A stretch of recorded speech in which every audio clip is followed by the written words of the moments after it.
Welcome to Let Me Fix This. Enjoy the video. In this video, I will explain how to use data tables in Excel.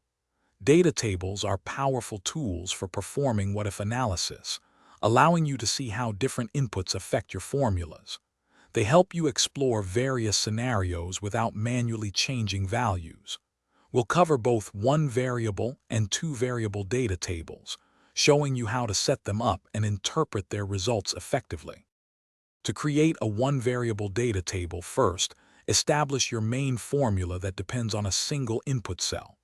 Then, list all the different input values you want to test in a column or a row.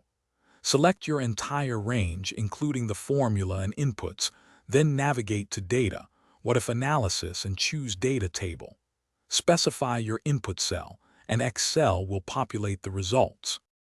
For a two-variable data table, your formula must depend on two distinct input cells.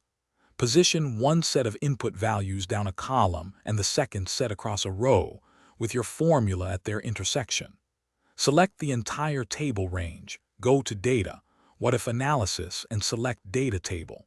You'll then specify both your row input cell and your column input cell to generate the results. Data tables are incredibly useful for sensitivity analysis, helping you understand how changes in two variables impact an outcome. They are a cornerstone of financial modeling, allowing you to quickly assess different interest rates versus loan terms, for example. A key tip: data tables automatically recalculate when any dependent cell changes, ensuring your analysis is always up to date. Thanks for watching. If you found this helpful, don't forget to like and subscribe.